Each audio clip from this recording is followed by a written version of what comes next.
그러니까 드립 커피를 마시는 이들은 커피를 마시지 않는 사람들에 비해서 전체적인 사망률이 15% 낮았다라는 거. 그리고 심혈관계 질환으로 사망할 위험은 남성의 경우에는 12%, 여성의 경우에는 20%가량이 적었다라는 것입니다. 사망률이 가장 낮은 그룹은 하루 한 잔에서 4잔 이하의 이 필터 커피를 마시는 이들의 사망률이 가장 낮았다라는 것입니다.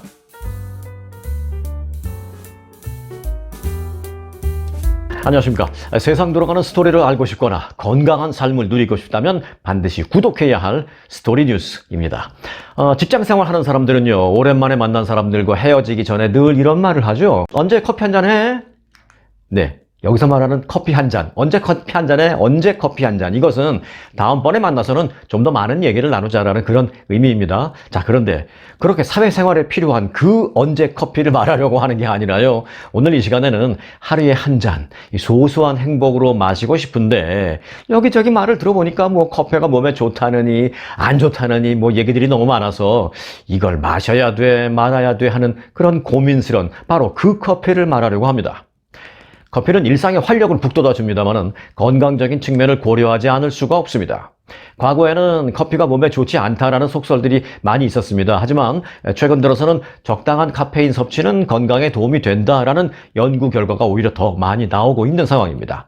하나씩 볼까요? 네, 서울대학교 연구팀의 연구 결과에 따르면 매일 마시는 커피 한 잔은 각종 질병으로 인한 사망률을 낮춘다라는 것이 결론입니다. 자, 이 연구팀은 국민 건강 영양조사 참여자들을 평균 7.7년, 유전체 역학조사 참여자들을 평균 9.7년 추적한 결과 하루에 커피 한 잔을 마시는 사람이 그렇지 않은 사람보다 각종 질환으로 인해서 사망할 확률이 25% 낮아지는 것을 확인했다라고 합니다. 특히 심혈관 질환의 경우에는 사망률이 20% 감소했으며 호흡기 질환은 32%, 당뇨병은 47%까지 낮아졌다고 합니다.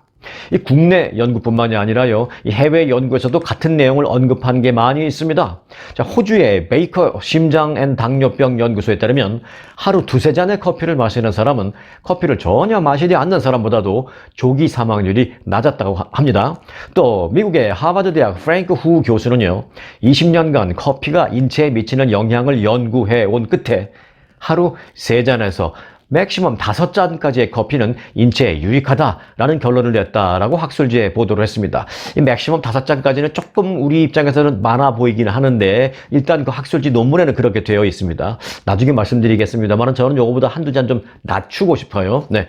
자, 일단 그 데이비드 후 박사에 따르면 커피에는 만성 질환 위험을 낮추는 생리활성화 합물이 수백 개에서 수천 개가 포함되어 있어서 이 암 예방은 물론 치매, 심장병, 당뇨병 예방, 그리고 노화 방지 등에 매우 효과적이다라는 결론을 발표했습니다.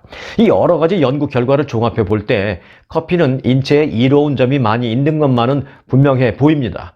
다만 아무리 좋은 것이라고 해도 이 과유불급의 원칙을 무시할 수는 없습니다.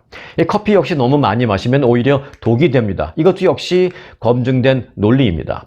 부작용 등을 고려해 봤을 때 이 성인 기준 하루 권장량은 2잔에서 3잔 정도가 가장 많이 얘기되고 있는 학술지 논문의 결론입니다. 뭐 5잔 얘기하시는 분도 아까 있었지만 보통 대부분 2잔에서 3잔 정도 얘기하시는 그런 논문이 가장 많습니다. 하지만 이제 여전히 커피가 좋다, 안 좋다에 대한 논란이 존재하고 있습니다. 그래서 우선 결론부터 말씀드리면 좋다, 안 좋다 라고 말할 수는 없고요. 이렇게 말할 수 있습니다. 장점과 단점이 있다 라고 말할 수가 있다는 것입니다. 자, 그리고 또 하나 결론부터 말씀드리면 뭐 맥도날드에 가서 뭐 모닝커피를 사 먹다든지 아니면은 스타벅스에 가서 뭐 아메리카노를 주문해서 마실 수도 있는데 이런 걸 마시지 말고 드립 커피를 마시라는 겁니다. 자, 답답해 하실 것 같아서 제가 답을 먼저 말씀을 드리긴 했는데 이제 왜 그런지 그 근거를 찾아가 보겠습니다. 커피와 노인 건강에 관한 여러 가지 연구가 있습니다. 하지만 앞서 말씀드린 대로 커피가 무조건 좋다, 안 좋다로 논하는 게 아니라 장점, 단점을 논하는 게 적절한데요. 자, 우선 장점입니다. 먼저 커피는 건강에 좋다라는 연구 결과를 보면 스탠포드 대학교 면역연구팀이 데이빗 퍼만 박사는 심혈관 질환과 치매 등 노화에 따른 질병의 90% 이상이 만성 염증, 과 관련이 돼 있다라고 말했습니다. 이건 뭐 커피와 관련 없이 나와 있는 팩트입니다. 다들 그렇게 의학자들은 말하고 있죠. 여러 가지 노인들이 또는 뭐 젊은 사람들도 여러 가지 질병이나 문제가 있는데 그런 문제의 가장 기본적인 게 거의 90% 이상이 만성 염증과 관련이 있다는 겁니다. 그런데 이 커피에 들어가 있는 그 카페인이 이 염증을 유발하는 혈액 내 화학 물질을 억제하는 기능을 하는 것으로 밝혀졌습니다. 이 내용은 영국의 의학 매체 메디컬 뉴스 투데이에 게재되어 있는 내용입니다. 이 염증 유발 물질을 억제한다라는 그 논문은요, 데이빗 퍼만 박사 논문 외에도 수없이 많습니다. 그렇습니다. 커피는 혈액 내 염증을 억제하는데 이는 곧 심혈관 질환과 치매 등을 억제하는 것과 마찬가지다라고 볼 수 있습니다. 실제로 하루에 커피 두세 잔을 마시는 노인은 심장 질환으로 사망할 확률이 32% 정도 감소한다라는 연구 결과도 있답니다. 커피가 건강에 좋다라는 말은 거짓말이 아니었던 것입니다. 자, 그런데 여기서 중요한 말이 하루 두세 잔이라는 점입니다. 즉, 세 잔 이상을 마시는 것은 권장하지 않는다라는 것이죠. 그러면 자칫 오히려 부작용으로도 이어질 수 있기 때문입니다. 자, 여기서도 역시 과유불급이라는 원칙이 적용이 되는 것입니다. 물론 사람에 따라서 두세 잔이 아니라 한두 잔이 뭐 좋을 수도 있고요. 사실 고백하건대 저는 그래서 이 맥시멈으로 정해져 있는 세 잔까지 가지 않으려고 합니다. 그래서 저는 보통 하루에 한두 잔으로 끝냅니다. 안전하게 가자라는 것이죠. 커피의 혜택 중 이 대표적인 효능은 그런데 이제 네 가지로 알려져 있습니다. 자, 그 네 가지를 간단하게 보겠습니다. 첫째, 당뇨병의 위험을 낮춘다입니다. 특히 당뇨병 전 단계에 있는 사람이 더 좋다고 합니다. Nutrition Reviews라는 영양학 관련 학술지에 보면 커피를 하루에 한 잔 마시면 당뇨병 발생 위험이 6% 감소한다는 논문이 있습니다. 이는 커피에 들어있는 각종 항산화, 항염증 성분 등이 인슐린에 대한 반응을 높여주기 때문으로 추정됩니다. 커피의 효과 첫 번째를 말씀드렸고요. 당뇨병에 좋다. 그리고 당뇨병을 겪는 사람보다는 당뇨병 전 단계에 있는 사람한테는 오히려 더 효과가 있을 수 있다는 말씀을 드렸고요. 자, 커피의 효과 두 번째, 심장 건강을 돕는다입니다. 최근 Circulation Heart Failure, Circulation은 순환기를 말하고 있죠. 그리고 이제 Heart Failure는 심장 부전증을 말합니다. 이 Circulation Heart Failure라는 학술지가 있는데요. 그 학술지에는 커피를 하루 한두 잔씩 마시면 심부전 위험을 60%나 줄일 수 있다라는 논문이 게재되었습니다. 유럽 심장학회에서는 또 커피가 심장병 진단을 받지 않은 소위 건강한 그런 사람에게도 이롭다라는 연구 결과까지도 발표가 돼 있습니다. 하루 최대 3잔 이하의 커피를 마시는 사람에게서 뇌졸중, 심혈관 질환으로 인한 사망과 모든 원인으로 인한 사망의 위험이 현저하게 낮아지는 것을 볼 수 있었다라는 것입니다. 이는 그냥 몇십 명, 몇백 명 해서 된 게 아니고요. 3만 명 이상의 참가자를 대상으로 한 연구 결과입니다. 뿐만 아니라 이 MRI로 검사를 해봤더니 우리 이제 건강검진 받으러 가면 MRI 검사 다 하잖아요. 그래서 이 실험에 참가한 3만 명 이상의 그 사람들을 MRI로 일일이 다 검사를 해봤더니 매일 한두 잔의 커피를 마시는 사람이 그렇지 않은 사람보다 심장이 더 건강하고 더 잘 기능한다라는 것을 보여줬다라는 것입니다. 커피의 효과 그러면 이번에는 세 번째입니다. 뇌 건강 증진입니다. 커피를 즐겨 마시는 것이 치매 위험을 낮추는지는 아직 찬반양론이 있습니다. 일부 연구에서는요, 정기적인 카페인 섭취가 뇌를 보호했다. 또 알츠하이머 저널에 보면은 65세에서 84세 사이 그 노인 대상 연구에서 매일 커피를 한두 잔 마신 노인은 그렇지 않은 사람보다 가벼운 인지장애의 비율이 낮았다라는 이런 논문 굉장히 많이 있습니다. 이 커피가 그리고 파킨슨병 예방을 돕는다라는 연구 결과도 있습니다. 그래서 이제 뇌 건강에 좋다라는 결론을 내릴 수 있었던 것이고요. 자, 커피에 관련된 네 번째 효과로 넘어갑니다. 네 번째 효과는 기분이 좋아진다. 입니다. 이건 약간 갖다 붙이네 라는 생각이 들 수도 있습니다만은 아닙니다. 이건 커피가 맛있고 내가 먹을 때 맛있고 또 내가 좋아하는 그런 음료를 마신다라는 점 때문에 정신적으로만 순전히 기분이 좋아진다라는 그런 무슨 플라시보 효과 같은 그런 추상적인 얘기를 하는 것이 절대 아닙니다. 뇌 과학적인 근거로 얘기를 하는 것입니다. 하버드 대학 의대 연구에 따르면 커피를 마시면 우울증 위험이 3분의 1로 감소한다는 것입니다. 하버드대 연구팀이 그런 결론에 대한 근거로 제시하는 것은 커피의 항염증 특성과 관련이 있는 것으로 알려졌습니다. 여기서도 또 항염증 얘기가 나오죠. 자, 커피에 들어있는 일부 성분이 신체의 염증 수준을 낮춰서 본인이 인지하지 못하는 그런 상태에서 우울증을 완화시킨다는 것입니다. 그리고 이제 커피에는요, 파이토케미컬이라는 성분이 있는데 이는 장내 유익균에게 좋은 역할을 하는 성분입니다. 장내 유익균은 뇌의 작용을 직접적으로 해서 기분을 편하게 해주는 그런 역할을 합니다. 그래서 다른 뇌 화합물질도 생성하면서 뇌를 활성화시키고 그래서 기분을 좀 편안하게 해주는 그런 역할을 합니다. 장내 유익균이. 그런데 커피의 성분이 또 장내 유익균에게 도움이 되는 역할을 하니까 연쇄적으로 기분이 좋아지게 만들 수 있다는 것이 충분히 과학적으로 근거가 있다라는 것이죠. 자, 지금까지 커피의 효과를 크게 4가지로 빠르게 전해드렸는데요. 이 커피의 이런 장점에도 불구하고 사람에 따라서 이제 커피가 맞지 않는 그런 경우도 있습니다. 커피를 마시면 속쓰림이 심하다거나 또는 카페인에 의한 그 각성 효과 때문에 심장이 두근거리거나 잠을 못 이룬다라면 커피를 마시지 않는 것이 좋습니다. 그건 사실입니다. 이 장기적인 장점을 챙기자라고 지금 당장의 어떤 부작용을 억지로 감수할 필요는 없기 때문입니다. 자, 그럼 말 나온 김에 커피의 단점으로 그럼 바로 넘어가 볼까요? 네. 커피가 건강에 해로운 이유로 많이 알려진 내용은 주로 앞서 말씀드린 그런 단점은 사람에 따라서 다를 수도 있는 그런 거지만 이건 사람에 따라서가 아니라 커피의 팩트로 인정되고 있는 그런 단점도 사실은 있습니다. 이건 뭐냐면 주로 나오는 얘기가 뼈 건강에 안 좋다라는 얘기가 가장 많이 나오고 있습니다. 그리고 이제 피부 건강에 안 좋다라는 그런 내용들인데요. 자, 조금 이것도 들여다볼 필요는 있습니다. 거기에도 그런데 논리적으로 타당한 이유는 물론 있습니다. 바로 커피에 들어가 있는 그 카페인이 이뇨작용과 또 칼슘 섭취를 방해해서 피부 건강과 뼈 건강에 해롭다라는 그런 것인데요.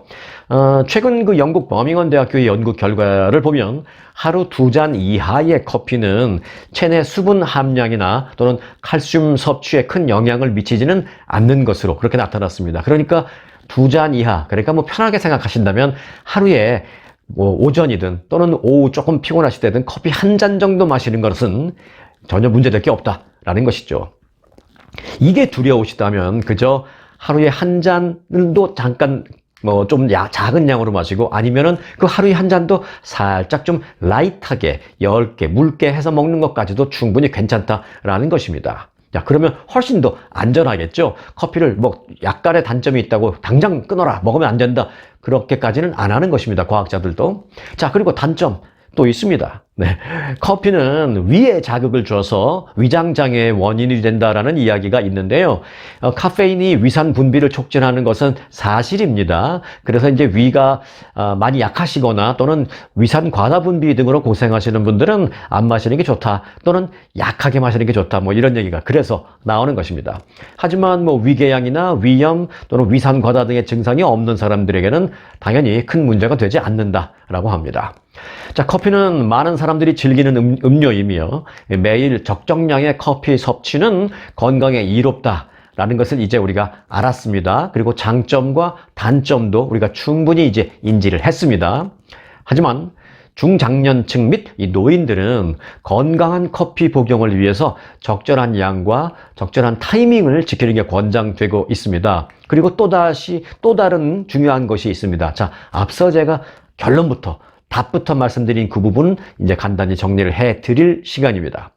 일반적으로 스타벅스나 맥도날드 등에서 주문해 마시는 소위 아메리카노 그런 커피나 또는 이제는 반대로 집에서 아니면 꼭 전문 커피숍에서 종이 필터로 걸러내서 내려 마시는 소위 드립 커피, 이런 걸로 걸러내서 마시는 이 둘 중에 어느 게 더 바람직할까라는 질문에 대한 답을 드려야 될 것 같습니다. 결론부터 말씀드리면 드립 커피가 좋습니다. 커피를 내리는 과정에서 필터가 심장에 해로운 물질까지 걸러내기 때문에 몸에는 드립 커피가 더 좋다라는 연구 결과가 나왔습니다. 스웨덴 예테보리 대학교 연구진은 20살에서 79살 사이에 건강한 남녀 5만 명을 대상으로 커피를 마시는지, 또 마신다면 어떤 방식으로 마시는지, 그리고 하루에 몇 잔이나 마시는지 등등의 질문을 했습니다. 참가자들의 키, 몸무게, 혈압, 콜레스테롤 수치 등은 물론이고요. 운동 습관, 그리고 교육 정도, 또 흡연 여부 등등도 미리 싹 설문조사를 통해서 데이터베이스를 갖고 있었습니다. 자, 20년에 걸친 추적 관찰 결과 커피는 기본적으로 몸에 긍정적인 영향을 미치는 것으로 결론은 다시 한번 확인을 했습니다. 그런데요, 특히 어떤 커피를 마시느냐, 또 커피를 어떻게 해서 마시느냐, 이런 질문도 했잖아요. 5만 명한테. 그리고 20년 동안 봤잖아요. 거기서 나온 결론이 그겁니다. 특히 드립 커피, 즉 이 종이 필터 등으로 한번 걸른 커피가 훨씬 좋았다라는 결론을 내렸다는 것입니다. 이 드립 커피라는 당연히 이런 종이 필터가 있어야 되겠죠. 물론 이제 이런 게 있으시면 종이 필터 없이도 여기다가 이제 그라운드 간 커피를 가루를 넣고 이 물 이렇게 넣어서 따라 마시면 됩니다. 그런데 이제 그냥 여기다 하면 이거 설거지하기가 힘들어요. 그러니까 설거지하기 힘드니까 이런 종이 필터를 사서 종이 필터를 요 안에 넣어서 가른 커피, 그라운드 커피를 여기다 넣고 물 따라서 먹은 다음에 나중에 이것만 딱 빼서 버리면 설거지도 필요 없는데, 이 종이 필터에 걸러서 마시는 드립 커피가 훨씬 더 좋았다라는 것입니다. 드립 커피를 마시는 이들은요, 커피를 마시지 않는 이들에 비해서 전체적인 사망률이 15% 낮았습니다. 심혈관계 질환으로 사망할 위험은 남성의 경우에는 12%, 여성의 경우에는 20%가량 적었습니다. 사망률이 가장 낮은 그룹은 하루 한 잔에서 4잔 이하의 그 필터 커피를 마시는 이들의 사망률이 가장 낮았다라고 합니다. 앞서도 말씀드렸죠? 커피가 아무리 장점이 있다고 해도 하루 4잔을 절대로 넘기지 않는 게 좋다라고요. 3잔도 넘기지 않는 게 좋습니다. 그죠? 2잔이나 아주 괜찮다면 맥시멈이 3잔 정도로 저는 말씀을 드리고 싶습니다. 자, 다시 드립 커피 얘기로 돌아가서 이 필터를 사용하지 않은 커피, 즉 에스프레소나 프렌치 프레스를 사용해서 내린 그런 커피를 마시는 이들의 사망률은 아예 커피를 마시지 않는 사람들보다는 조금 낮았지만, 이 드립 커피 필터, 종이 필터를 사용해서 드립 커피를 마시는 사람들에 비하면 더 높았습니다. 그런 커피를 마시는 사람들이. 아메리카노는 에스프레소에 그냥 물을 탄 것이기 때문에 당연히 드립 커피가 아닌 쪽으로 우리가 포함을 해야만 합니다. 네, 특히 또 60세가 넘은 남성은 이 필터로 여과하지 않은 커피를 마실 경우에 이 심혈관계 질환으로 사망할 위험이 뚜렷하게 이거 통해서 마신 사람보다는 좀 더 높았다라는 것입니다. 왜 이런 차이가 나타날까 생각을 해볼 필요가 있습니다. 이유는 이겁니다. 카페스톨 때문입니다. 커피 콩을 고온에서 이렇게 볶으면 기름이 생기는데요. 그 주요 성분이 카페스톨이라는 것입니다. 그 카페스톨은 항염, 항암, 작용도 물론 합니다만은 한편으로는 콜레스테롤 수치를 살짝 높이는 부작용이라면 부작용, 그런 것도 좀 있습니다. 그래서 피 속의 콜레스테롤, 즉 기름 성분이 정상보다 많아진 상태를 이상지질혈증이라고 이제 말을 하는데요.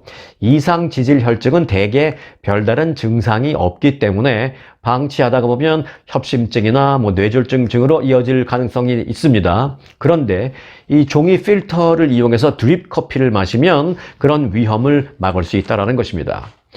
필터로 여과하는 과정에서 카페스톨의 약 95%가 이 종이 필터에서 걸러지는 그 역할 때문입니다. 저자 중에 한 사람인 그 데그 테일 교수는 습관을 바꾸는 건 어려운 일이지만 심장을 생각하고 건강을 생각한다면 커피 추출 방식을 이 드립식으로 바꾸는 게 좋다라고 조언을 했습니다. 자, 이번 연구 결과는 학술지에 실려서 모두 검증받은 논문 내용들입니다. European Journal of Preventive Cardiology, 즉 유럽 예방심장학 저널이라는 학술지에 게재된 내용을 발췌해서 전해드린 것도 많이 있습니다. 자, 지금까지 말씀드렸던 내용을 한 줄로 요약해 드리면 이렇습니다. 다방 커피 말고 블랙커피, 그리고 블랙커피를 마실 때에도 기계로 내린 아메리카노 말고 종이 필터로 내린 드립 커피를 마시라는 거, 그리고 하루에 맥시멈 2-3잔, 요것만 기억하시면 됩니다. 옛날에 시험 공부할 때 누가 이렇게 가르쳐줬으면 그때 다 100점 맞았을 텐데요, 오늘. 자, 이 커피는 어떻게 마시느냐에 따라서 약이 되기도 하고 독이 되기도 한다라는 걸 이제 우리는 알았습니다. 유익하셨다면, 그리고 계속 이 유익한 정보를 원하신다면 구독과 좋아요 누르시는 것 잊지 마시기 바라겠습니다. 자, 나에게 커피 한 잔이란 하루의 소소한 행복이다 라고 말할 수가 있겠습니다. 소소한 행복 건강하게 누리시기 바라겠습니다. 고맙습니다.